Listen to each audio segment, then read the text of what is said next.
Hello and welcome to this interview with Professor Marcia Chatelain.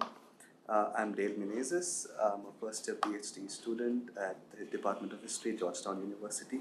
Professor Chatelain is an associate professor of history and African American studies at Georgetown University. She's a historian of race and ethnicity in the US. She is the author of Southside Girls Growing Up in the Great Migration, which came out in 2015. She's a public intellectual, hosts a podcast known as Office Hours. Her work in the popular domain has appeared in The Atlantic, Time, and the Chronicle of Higher Education, amongst others, and she's very active on Twitter. Professor Chatelain, welcome. Thank you. I thought we could begin by talking about how you got interested in the field in general, in terms of history, and specifically in researching about the topic of fast food, race, ethnicity, and so on. So if you could elaborate on that. So I think like a lot of people who start kind of an undergraduate career, I started college in the fall of 1997, and I reasoned that you go to college to learn something and then you get a job and this is your whole life. And so I went to college to actually major in journalism at the Missouri School of Journalism, which is one of the country's most competitive training ground.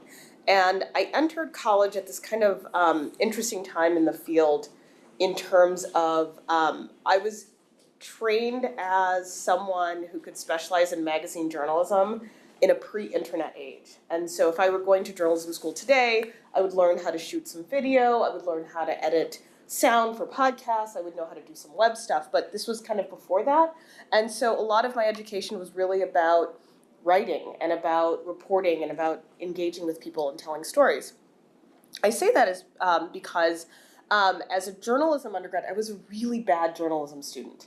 I wasn't very good at it. I didn't like it very much because I've always felt that the stories should be deeper and they should be written longer. And a good story, I think, sparks a lot of intellectual curiosity in the reader, and I didn't have time to answer all those questions. So I was a mediocre journalism student, but I learned a lot from the skills that training provided. But I was also at college during a time in which I became more politically active on a number of issues that were related to campus climate. And so in my first few years of college, I was an organizer on a campaign around hate crimes and hate crimes reporting on campus, about some questions about the diversity among the students and the faculty. There were issues about the university system's president. I went to the University of Missouri. He was a member of the board of Monsanto at a school that was also about training students in agrarian fields. And so there were all of these kind of issues that I got really involved in. So this is where history comes in. Because I was a mediocre journalism student, so I didn't really like those classes that much. I was also a religious studies major, and I think that's where I developed a passion for research. All of this is to say that it was my student organizing that I actually discovered a love of teaching. Mm-hmm. Because one of the best parts of political organizing is you're in a room of people and there's a problem and no one knows how to solve it. And as an organizer, you start to suggest things that people plug into, and then they say to themselves, oh, I can actually solve problems. And a large part of the problem-solving strategy of organizing is history. How did this issue come up 5 years ago? How has the city council voted on this issue historically? Who are the main players around this issue? And so I think it was through political work that I developed a love of teaching that then inspired me to kind of veer course to think about history as both a profession and teaching as a profession. And that led on to research. Oh, you were asking about fast food. Yeah. Oh, I'm just fascinated by fast food because I grew up eating a lot of it. I grew up eating fast food all the time. And for me, it was a sign of independence, of earning my own money and being able to afford to go out and eat with my peers. It was practical because my mother worked a lot and wasn't around to cook meals, and I could provide it for myself. But more than anything else, growing up in Chicago, a lot of the fast food restaurants have themes. Mm-hmm. And I remember after school going to a restaurant that was themed around African American history. Mm-hmm. And I thought it was so strange that, at this McDonald's that was multi-storied and in the heart of downtown, there was stuff about the Tuskegee Airmen and about the Civil Rights Movement and about great African American heroes of Chicago. And so, as a historian of Chicago, I often thought about what does it mean when the cultural life of a community is underwritten by an extension of the fast food industry. Mm-hmm. And I always thought about that. And so I decided that I wanted to write a book that was intervening in a conversation that I think is still going on about health and race that often focuses on the content of what people eat rather than the historical conditions that either limit or expand their choices. I think that's a good note to get into your research about fast food, and one of the essays that you wrote looking at the conflict with McDonald's and black entrepreneurs. I was thinking we could look at you could reflect on the term black capitalism as a way to talk about various issues about gender, race, and political mobilization. Specifically, I was thinking that if you look at the term like capitalism, it's associated with a lot of neoliberal, neo-colonial policies, and the way you deploy it or use that term, uh, it's kind of siding with a certain emancipatory political discourse. So I would like you to reflect on these two possibly contradictory issues. Well, I think that I think theoretically they do feel like they're in conflict, but when you center the experience of Black people in America, um, they follow a logic, not a common sense logic because there's no such thing as common sense, but they follow a kind of a logic of the strategies that Black people have had to deploy under limited conditions of freedom. And so I think that your analysis is absolutely right. Like, can we imagine a radical political future with capitalism? I don't think you can. And at the same time, I don't indict anyone for imagining that is going to be their route to liberation under the conditions that are provided. And so I think that when I first started writing this book, people were always asking me like, oh, is this going to be a takedown of the fast food industry? I said, no, it's a takedown of capitalism, racial capitalism. That's far more interesting to me than I think the modes in which people discuss this issue. And it's either poor people don't know how to make good choices about what they eat, or it's unfortunate that the fast food industry is so predatory that it has captured this market. But I think that there's a third kind of way of thinking about it. Isn't capitalism so sad that the fast food industry can start to subsume the role of the state in the lives of the most vulnerable?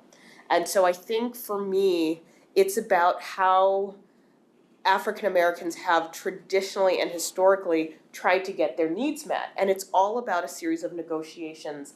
And it's all about trying to sign up to the least painful way of imagining one's liberatory possibilities. And so I don't come down hard on the fast food franchise owners who tell people, if I open up this McDonald's or this Burger King or this Taco Bell, like, I'll provide jobs and there'll be something for your kids to do, and I will fund the museums and the field trips and the sports teams. Yes, this is a kind of neoliberal logic that we have become a little too comfortable with, and at the same time, I see it no different than, in the days of slavery, people trying to negotiate the terms of their manumission in front of this very nefarious system, right? I think that this is, when I was writing the book proposal, they tell you these things and you don't know what you're doing until you write a book, so it's kind of worthless. But they say, what's the through line, what's the thing? And it's about constrained choices. It's about just trying to manage the calamity of the world in the best possible ways. And I think that for too long we indict the managers of calamity instead of the creators of it. If we shift the attention to the other side, the big businesses, would you have the same feelings? Would you feel the same way? No. No. Well, I think this is. I think the reason why big business works is because they are so good at understanding humans.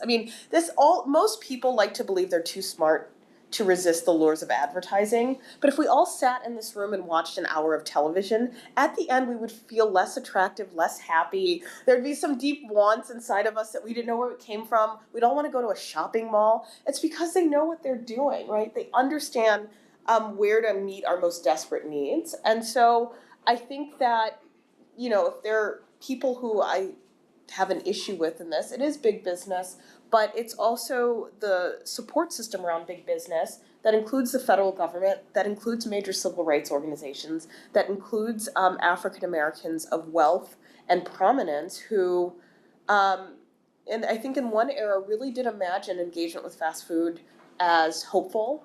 But once they learned the kind of consequences of the fast food industry, some people did it anyway. And I think that, I don't know if I make that distinction well enough in my book. I'm going to go back and read it and see if I do. Because I think this conversation raises some really important questions. And we do need things, right? So I think that's where it ties up to how big business is also. I just wanted to go back to what you said at the beginning about your own experience in eating a lot of fast food. I've been reading and looking at some videos online about how eating healthy is now the it thing, basically, right?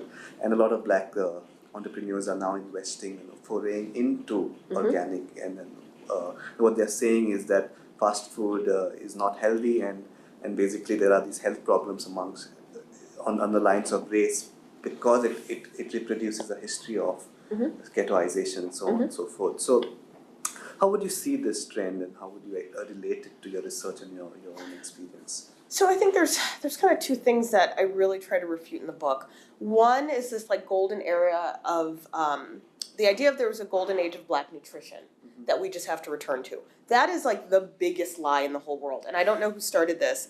It's kind of a like 1960s, 1970s meeting of black nationalist ideology that you get from the Nation of Islam, you get from figures like comedian Dick Gregory. This idea that we used to eat so healthy in this kind of mythical past and we just have to return to it. But when you think about,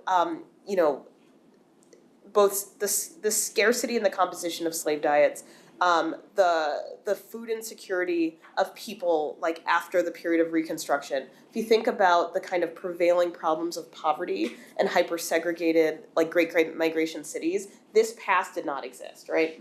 But with all that being said, this isn't about facts. This is about a kind of idea about a restoration of the whole self. And I think food becomes a vehicle in which people imagine that. So that's one thing that I try to kind of take a stand against. The second thing about kind of food and diet, one of the things I try to uncover in my research is that there's nothing inevitable about a person wanting a hamburger. Although I find hamburgers personally delicious, for the population that is targeted with fast food, there is a huge grooming process that has to happen, because when fast food starts to kind of concentrate in African American communities in the late 60s and early 70s, the nation is only a few years away from the Civil Rights Act of 1964. So even the experience of going to a restaurant without fear and anxiety of reproach or violence is a relatively new experience in the lives of so many African Americans. So they have to kind of warm up to the idea of going to a restaurant, and the uniformity of the fast food industry provides some of those comforts. But the food is not very good. So you have to sell it on other metrics other than the actual taste of it. And so in the book, I talk about the research on the chicken nugget. They're trying to sell a chicken sandwich or chicken nuggets to African Americans who are used to a Southern culture of fried chicken that is delicious and has a bone in it. So what they say is, well, we can't tweak this like disgusting piece of like chicken patty, industrial glue product. Like, it's not good. We know this. So let's say that this is something that we've created just for you to make you feel good and make you feel like a consumer, right? So there's all of this kind of manipulation based on these deep desires for belonging, for citizenship, for acceptance, that gets infused into the process of taste making. And I think that we can't overlook that step, because if we understand how market manipulation works, I think we're in a better position to resist it than to suggest that some markets naturally, I mean, the word nature just makes me sick, right? Naturally emerge because some people are naturally prone to X or Y. I don't know if I answered your question. Possibly the same process might be similar to how, say, kale is promoted, is it? To what is promoted? Kale, Oh, kale, yeah. Kale can be awesome if, soaked properly and served with bacon, or kale is disgusting, right? I mean, right, so the healthiest. So the idea then that African American entrepreneurs pivot towards investment in health or organic stuff, that is great. It is about a branding of a certain kind of way of eating, and that has a history as well. But truth be told, the portfolios of the most wealthy African Americans is still in the fast food industry. So these are gestures. These are really kind of hopeful signs that another world is possible. But when you look at, people like, Venus and Serena Williams and their investment in Smoothie King, or, Magic Johnson and Starbucks, and all of these different places. The one thing I'll say about fast food, I know we only have 20 minutes, but I can do this forever. The thing about fast food is the way that fast food is coded as healthy is also ridiculous. So when I talk to people about what they feed their children, I went to a talk once and this woman said, I let my kids eat McDonald's, and everyone was so appalled, right? Because it was all professors, and people of a certain class are not supposed to serve their kids certain foods, which is ridiculous, but I think that's what she was working against.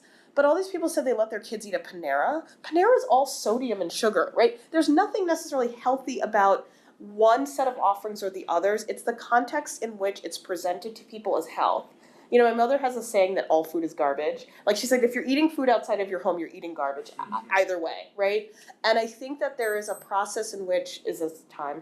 No, sorry, that's my voice. Oh, no worries. Okay. But there's a process in which the imprinting of health on food is almost as irrational as the idea that certain groups of people have a propensity towards certain types of food, right? These are all market choices that are so clever that even the most intelligent people will say, I would never let my kid eat at Taco Bell, but we eat at Chipotle. Look up the nutrition facts on a bowl and you'll be appalled by what, you're eating all the time. But because it's stainless steel, because the chicken is organic, this is supposed to communicate ideas of health. Well, I also wanted you to talk about the story of Griffiths, this person who sues Yes. McDonald's, and what struck me was this kind of a Marxian success story, if I may, where he's kind of literally or not seizing the means of production, Yes. right? Like he's suing them, he gets capital, but he works with McDonald's, so he knows the technical know-how, and then he starts his own business. Yes. So, would you like to talk about it very briefly? I love this story because everyone in it is so absolutely ridiculous. So Charles Griffiths is the kind of prototype of the type of person that is amplified by the fast food industry about how it creates opportunity. He goes from being a sharecropper to his own businessman. He makes millions of dollars as a McDonald's franchise owner. But one of the things that I really struggled with when I first started doing this research is how do I talk about a group of aggrieved millionaires? There was something about my own kind of anti-capitalist sense that did not like this idea, that how do I represent the fact that within the kind of opportunities provided to the fast food industry to elevate African Americans to the status of millionaire, they are still second-class citizens among their community of very wealthy people. And that is something that when I interviewed fast food franchise owners, there was this real resonance of, yes, I'm worth $60 million, but I really should be worth $120 million because I'm segregated in certain neighborhoods. It's more expensive for me to do my business. This is a problem that is industry-wide. And how do I talk about it with an attention to the way that racial discrimination it can never be fully fought by the means of capital, and to recognize the incredible power that these capitalists have. And so I think the Griffiths case is really interesting because he's using the language of what we consider traditional civil rights issues, housing, access to education, and he's saying, why not access to this marketplace? Because it's the early 80s, McDonald's and I think other fast food franchises, they haven't perfected the language of kind of faux concern about racial justice. Like they don't have the diversity officer language prepared yet to say, here at McDonald's we stand against racial discrimination. They actually fight back on these charges of who the hell are you to say this? Don't you want to do business in your communities? Isn't this what you wanted?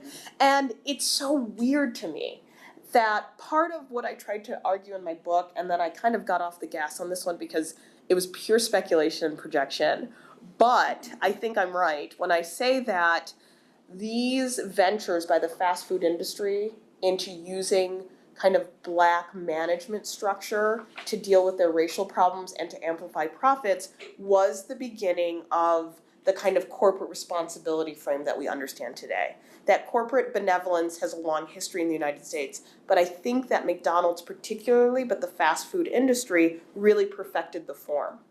But I don't think I really had much evidence for that, but I still think I'm right.